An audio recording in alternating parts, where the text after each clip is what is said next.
What is up, guys? Thank you for clicking my video. So today's video is 5 fitness myths that I believed when I first got into lifting.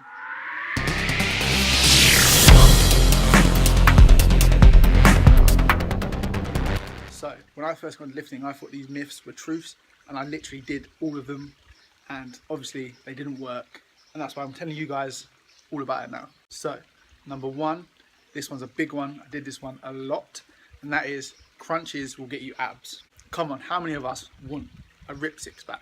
All of us. And when I was younger, I thought, oh yeah, you do crunches, you will have a six pack. That is it.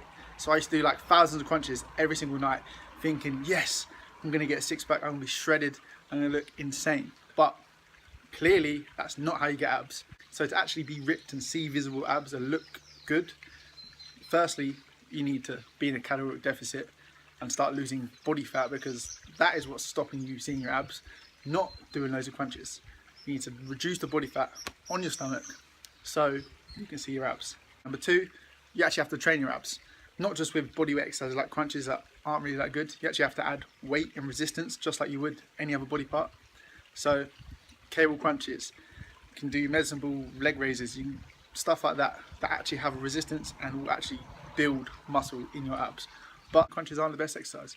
It's all about reducing your body fat, and then once you reduce the body fat, you can see your abs. To build them, obviously add resistance, and they might grow a little bit, but abs are hard to grow anyway. Number 2, this one's quite a big one, meal timings. How many of us were told you have to eat every 2 hours, otherwise you're just going to lose gains and not build any muscle? Because you need to get your protein in every 2 hours, 25 grams at least, otherwise you're just going to shrink. That is not true. It's just a load of bullshit. How many people do intermittent fasting? They don't eat for 10 hours, then they eat all their meals in a small window. They still build muscle, they still look great. It is all bullshit. Obviously, if you're like an elite level athlete, you might have to have meal timings to prepare you to do your lifts or to do your training, whatever you need to do. But if you're just an average Joe like us, meal timings aren't really that essential. So if you think I'm bullshitting, I guarantee if you try eating like 3 meals a day or intermittent fasting and eating in an 8-hour window, guarantee you won't see any difference. It is all bullshit. You can eat whatever you want, it doesn't matter. Okay guys, number 3, so as long as you train, you can eat shit food. That is bullshit. Yes, I eat a lot of shit food, you see me all the time, but I'm not as lean as I want to be. My body is not where it wants to be. That's why I'm cutting out all the crap, not doing any food challenges now for at least a month, because eating all this food isn't doing me any good. I don't feel great, I feel bloated all the time, I've gained a lot of body fat, I actually feel really fat right now. So that is why I'm cutting it all out. You cannot out-train your diet. It is bullshit. Yes, some people with really great metabolisms and really great genetics can eat shit, but it's not good for your insides. They might look great on the outside, but inside, guarantee they're not great. You cannot out-train your diet. You need to fuel yourself, ready for your workouts. Eating shit, you're not really fuel yourself. You're gonna feel sick, you're gonna feel bloated, you're not gonna feel great. And eventually, it will start adding up. Even if you have really great genetics, after a while, your genetics won't do you any favors and you will start to gain weight. I know people that have amazing genetics, but I guarantee in 5 years they're going to start gaining weight, because that's what always happens. It creeps up on you and then you're just going to be fat. So you cannot out-train your diet. I really definitely can't. I know it probably looks like I eat shit all the time, but it's not doing me any favors. I feel really fat and my stomach has not been great. So cut it all out for at least a month and I guarantee you'll see a massive difference. So number 4, this one's quite funny. You need to eat protein as soon as you finish working out, otherwise you're going to lose the anabolic window. How many of us remember that? That is just old school. I used to think that all the time. I used to bring my protein shake with me, and as soon as I'm done working out, fill it up, drink that protein, otherwise I feel like I'm going to lose gains because I lose the anabolic window. Load of bullshit. It doesn't matter. When you eat your protein, as long as you get enough protein in the day, you're still going to build muscle. There's no anabolic window. It is a load of bullshit. Obviously, if you're like an athlete or something, you may have to fuel your body after your workout.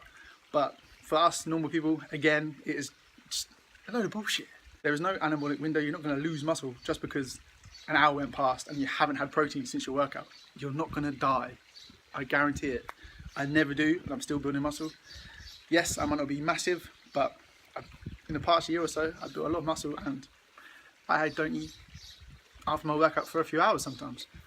Doesn't affect me whatsoever. Number 5, the longer you work out, the better your results. This one's a load of shit. I used to do this one all the time. I used to train for like 3 hours. I still do train for 3 hours sometimes, but that's because I'm talking or I'm doing something in the gym or recording, but you can train for like half an hour, 45 minutes and absolutely kill it. And it'll be exactly the same as someone doing a 3-hour session that hasn't really tried that hard. Doesn't matter how long you train for. As long as you're killing it and putting in loads of work, you're going to build muscle. Sometimes a 3-hour workout can be terrible because you're overtraining and exhausting yourself. Or you're not training hard enough because you're talking too much. So here's a load of bullshit. You can train for half an hour and absolutely smash it, do loads of supersets and drop sets, and it's not going to make a difference. You're still going to build muscle. It doesn't matter how long you train for, it's how intense you train. So quality over quantity. So guys, I haven't backed these up with any science, but from my personal experience, this is the truth. These myths are not true. There's a lot of myths out there. You don't have to believe any of them. Just do what you feel comfortable with and what works for you. Just do what you feel happy doing. You don't have to do 1,000 crunches to get abs. That is not true. Do a little bit of research into it and you'll find out there's a lot of myths that aren't true. The fitness industry is full of myths, but as long as you train, you eat right, and you're consistent, you're going to build muscle. And if you're in a deficit, you'll lose weight. That is it. It's just very simple. You don't have to believe these myths. There's no quick way of getting abs. There's no fast way of building muscle. It all takes time and a lot of effort. But I really hope you enjoyed this video, guys. If you have any questions, please leave them down below. And if you did enjoy the video, please give me a thumbs up and subscribe. And I'll see you guys in the next one.